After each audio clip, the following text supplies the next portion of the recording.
जरूरी नहीं पर मूवी को लाइक या डिसलाइक कर दिया करें। मूवी का नाम है लास्ट सेंटिनल। तो कहानी के शुरू में हमें बताया जाता है कि इंसानों ने अपनी जिंदगी में बहुत सी गलतियाँ की, जिससे उन्हें बहुत सी मुसीबतों का सामना करना पड़ा और इसी वजह से समुद्री तूफान आए। आधी से भी ज्यादा दुनिया डूब गई, बची तो सिर्फ थोड़ी सी जमीन और उसी की हिफाजत के लिए एक चौकी बनाई गई, जो कि जमीनों की हिफाजत के लिए बनाई गई थी। समंदर के बीचों बीच वही चौकी दिखाई जाती है। उसे सेंटिनल का नाम भी दिया गया था। ये साल था 2063 का। जमीन का नक्शा पूरी तरह बदल चुका था। यहाँ पर 4 सिपाही पहरा दिया करते थे, मगर इनकी ड्यूटी 2 साल तक की थी। अब 2 साल तो हो चुके थे, मगर इन्हें लेने यहाँ पर अभी तक कोई भी नहीं आया था। हम देखते हैं कि ये लोग तूफानी रात में मछलियाँ पकड़ रहे थे। तभी इनका कैप्टन ये देखता है कि एक तूफानी लहर इनकी सेंटिनल से टकराने वाली है, इसीलिए वो अपनी टीम को अंदर जाने का कहता है। अब ये जो मछलियाँ पकड़ रहे थे वो भी दोबारा से पानी में गिर गई थी। एक साथी जिसका नाम बेंस था, वो एक पाइप को ठीक करने जाता है, जिससे चौकी में पानी आ रहा था। इससे पहले पानी और बढ़ता, इसने पाइप को ठीक कर दिया था। दरअसल इस चौकी को ऐसे बनाया गया था कि ऊंची लहर से भी इसका कोई नुकसान न हो। ये पानी की लहरों के साथ ही अपने आप को एडजस्ट कर लेती थी। अब सुबह हो गई थी। यहीं पर इनका एक और साथी सेलिवियन बहुत दुखी था कि वो लोग उस तूफान की वजह से मछलियाँ नहीं पकड़ पाए, क्योंकि मछलियाँ पकड़ने का मौका इन्हें महीने में सिर्फ एक बार ही मिलता था। बेंस जो कि सेलिवियन पर बहुत नाराज था, वो कहता है कि तुम्हारा काम हमें अच्छे खाने खिलाने का है और तुमने कल रात मछलियाँ क्यों नहीं पकड़ी।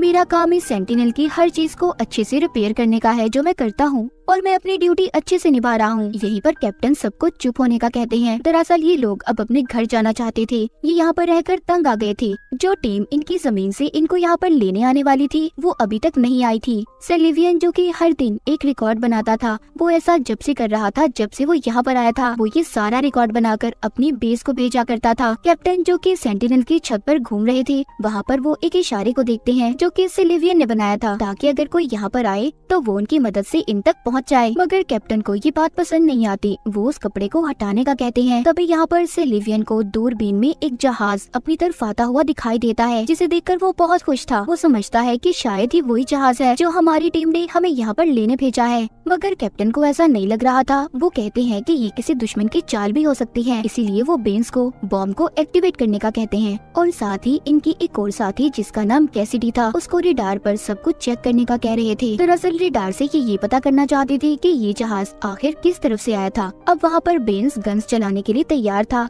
मगर कैप्टन उसे रोक देते हैं और सेलिवियन से ये कहते हैं कि तुम्हें छोटी कश्ती लेकर उस बड़े जहाज तक जाना होगा और देखना होगा कि वो हमारी मदद के लिए है या फिर किसी दुश्मन का है। सेलिवियन जो कि डरा हुआ था, वो जाना तो नहीं चाहता था, मगर फिर भी वो कैप्टन की बात मानकर जाने के लिए तैयार था। इसीलिए अब वो कश्ती लेकर उस जहाज पर चला जाता है। कैप्टन उससे बार बार राब्ता करने की कोशिश कर रहे थे, मगर वो अपने सिस्टम को बंद कर देता है, क्योंकि उसे शक था कि अगर जहाज में कोई हुआ तो वो उसे सुनकर पकड़ लेगा। उधर कैप्टन को ये लग रहा था कि सेलिवियन को दुश्मन ने मार दिया, इसीलिए वो कंट्रोल रूम में जाते ही बॉम्ब को कैसिडी को एक्टिवेट करने का कहते हैं। बॉम्ब को एक्टिवेट करने के लिए 2 चाबियों की जरूरत थी। वो ये सब कुछ करने से डर रही थी, मगर ये इनका फाइनल ऑर्डर था। उधर सेलिवियन जो कि उस जहाज की छानबीन कर रहा था, उसे वहाँ पर कोई भी नहीं मिलता, ना जिंदा इंसान और ना ही मुर्दा। वो ये सब देखकर मायूस हो गया था कि अब भी इनकी टीम में से इन्हें यहाँ पर लेने कोई नहीं आया। वो कभी भी अपने घर नहीं जा सकते। वो ये सोचकर वहीं पर बैठ जाता है, मगर इसी चक्कर में वो ये भूल गया था कि उसने कैप्टन को भी इस बारे में बताना था कि जहाज में कोई नहीं है। इसीलिए अब वो जल्दी से अपने रेडियो को ऑन करता है और कैप्टन को बताता है कि यहाँ पर कोई नहीं है। तभी जल्दी से वो बॉम्ब को चलाने से रोक देते हैं और अब उसकी दोनों चाबियों को कैप्टन ने अपने पास रख लिया था। वो कैसिडी से कहते हैं कि तुम जल्दी फैसला नहीं ले सकती, इसीलिए तुम्हें इन चाबियों की जरूरत नहीं है।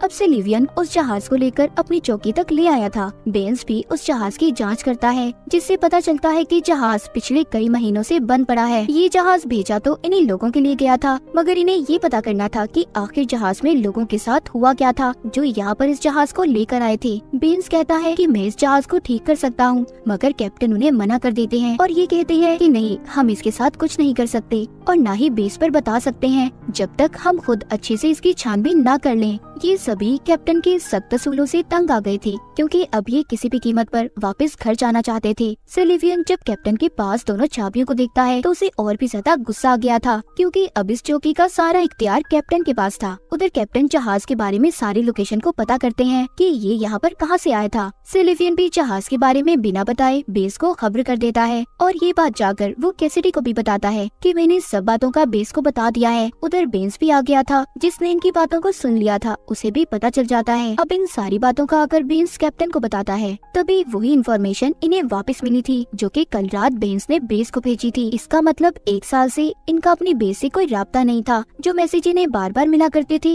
वो इन्हीं के भेजे हुए मैसेज थे। इन सब बातों के बारे में जानकर अब ये और ज्यादा मायूस हो गए थे। इनके पास अब कोई उम्मीद नहीं बची थी कि ये लोग वापस से अपने घर जा सकेंगे या नहीं। उसी रात बेंस छुपते हुए उस जहाज के अंदर जाकर इंजन को चेक करता है कि वो ठीक हो सकता है या नहीं। जब वो चेक करके वापस आता है तो सिल्वियन उसे देख लेता है और उससे पूछता है। बेंस जो कि उसे बताना तो नहीं चाहता था मगर फिर भी वो बता देता है कि हाँ, मैं जहाज के इंजन को देखने गया था कि मैं उसे ठीक कर सकता हूँ या नहीं, तभी हम घर वापस जा सकते हैं, वरना कैप्टन हमें कभी भी वापस नहीं जाने देगा। अब ये बात जाकर सिल्वियन कैसिडी को बताता है। उसे भी ये बात अच्छी लगती है। वो कहता है ऐसा करके हम शायद यहाँ से निकल सकते हैं, मैं और बर्दाश्त नहीं कर सकता। वो इस बात को भी जानते थे कि कैप्टन कभी भी इन्हें इस बात की इजाजत नहीं देगा, इसलिए ये दोनों बिना बताए जहाज को ठीक करने चले गए थे। अब जब ये वापस आते हैं तो इन्हें कैप्टन ने देख लिया था। कैप्टन जब उन दोनों को देखते हैं तो ये कहते हैं नहीं, हम इसे ठीक नहीं करेंगे बल्कि इसके एक एक पुर्जे को खोलकर अपनी चौकी तक लेकर आएंगे। ये बात सुनकर सिल्वियन को बहुत गुस्सा आता है। वो कहता है बस बहुत हुआ, हमने अपनी ड्यूटी से ज्यादा अपने फर्ज को निभाया है, अब हम और ज्यादा बर्दाश्त नहीं कर सकते, हमें अपने घर वापस जाना है। कैप्टन कहता है नहीं, तुम यहाँ से नहीं जा सकते, ये मेरा हुक्म है। वो उन्हें गन निकालकर यहीं पर रुकने का कहता है।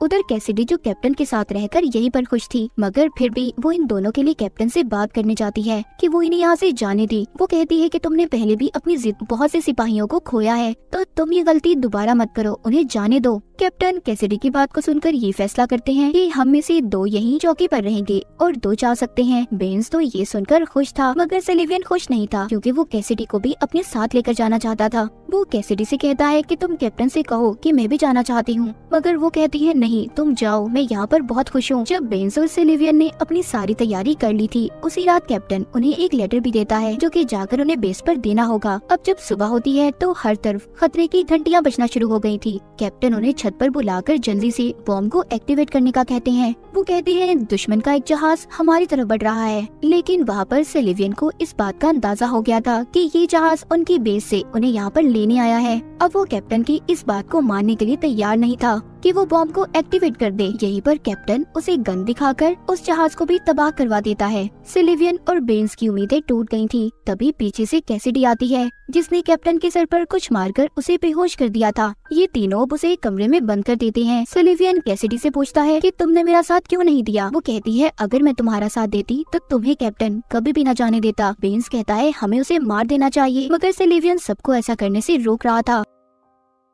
सिल्वियन कैप्टन से मिलने जाता है और उससे पूछता है जब हमारे दरमियान में ये बात तय हुई थी कि हम में से 2 लोग यहाँ पर रहेंगे और 2 वापस चले जाएंगे तो तुमने अपना इरादा क्यों बदला। वो कहता है ये जहाज हमें लेने 3 महीने पहले भी आया था मगर किसी ने रेडार से रास्ता बदल दिया। हम लोगों के बीच में कोई गद्दार छुपा हुआ है जो चाहता है कि वो यहीं पर रहकर हर चीज पर कब्जा कर ले और जो हमारी जमीन है उस पर बॉम्ब गिराकर उसे तबाह कर दे। सिल्वियन कहता है अच्छा, अगर तुम सब बातों को जानते थे तो तुमने मुझे पहले क्यों नहीं बताया। इतना कहकर वो वहाँ से दोबारा से उसे बंद करके चला जाता है क्योंकि उसे कैप्टन की बातों पर यकीन नहीं था। जिसके बाद सिल्वियन अब सारा दिन बेस से मदद मंगवाने की कोशिश में लगा रहता है पर कोई फायदा नहीं था। यहीं पर कैसिडी उसे अपने बचपन की तस्वीर भी दिखाती है और ये बताती है कि जब दुनिया डूबी नहीं थी तो मैं अपनी फैमिली के साथ समुद्र पर आई थी, लेकिन दुश्मनों ने मेरी सारी फैमिली को मार दिया और बस मैं अकेली बची हूँ। ये सुनकर सिल्वियन को बहुत दुख होता है। रात को कैसिडी जब अपनी ड्यूटी कर रही थी तो उसके पास बेंस आता है जो नशे में था। वो उसे बदतमीजी करने की कोशिश कर रहा था। कैसिडी खुद को छुड़वाकर सिल्वियन के पास जाती है। बाद में इन दोनों को पता चलता है दरअसल बेंस कैसिडी के पास बॉम्ब को एक्टिवेट करने की चाबी लेने आया था। बेंस रेडियो से बेस पर ये मैसेज भेज देता है जो काम वो करने आए थे वो पूरा हो चुका है, इसीलिए उन्हें वापस बुला लिया जाए। सिल्वियन और कैसिडी जल्दी से कंट्रोल रूम की तरफ बढ़ते हैं। सिल्वियन कहता है रुक जाओ बेंस, तुम ऐसे बॉम्ब को नहीं चला सकते और ऐसे किसी मासूम की जान नहीं ले सकते। ये बात सुनकर बेंस रुक गया था। वो रोने लगता है क्योंकि उसे वापस जाने का कोई रास्ता नजर नहीं आ रहा था। जिसके बाद ये कैप्टन को देखते हैं जिसके कमरे की खिड़की खुली हुई थी। इन्हें देखकर ऐसा लगता है कि शायद उसने समंदर में कूदकर अपनी जान दे दी। कुछ दिन के बाद इन्हें समंदर के बीचों बीच कुछ मलबा नजर आता है जिसे कैसिडी और सिल्वियन वहाँ से लेने जाते हैं ताकि वो उधर जाकर अपनी जरूरत का कुछ सामान ले आए। ये जब यहाँ पर मछलियाँ पकड़ रही थी तो सिलिवियन के जाल में कैप्टन की लाश आ गई थी, जिसके सर पर चोट का निशान था। उसे देखकर ऐसा लग रहा था कि जैसे उसे किसी ने मारकर समंदर में फेंक दिया हो। अब जब ये वापस आते हैं तो सिलिवियन को बेन्स पर शक हो रहा था, इसीलिए जब कैसिडी दोबारा से बेन्स के साथ समंदर में जाने वाली थी तो वो कैसिडी को एक गन देता है ताकि वो अपना ख्याल रख सके। उनके जाने के बाद वो कंट्रोल रूम में जाकर सारी फाइल्स को चेक करने लगता है, जिससे उसे बेन्स की फाइल से ये पता चलता है कि वो दिमागी तौर पर बीमार था, मगर वो एक अच्छा इंजीनियर था, इसीलिए उसे यहाँ काम पर रखा गया। सिलिवियन को कैप्टन की सभी बातें सच नजर आ रही थी। उधर हम कैसिडी और बेन्स को देखते हैं, जो दोनों एक दूसरे को देख रहे थे, और यहाँ पर हमें पता चलता है कि कैसिडी ही वो जासूस थी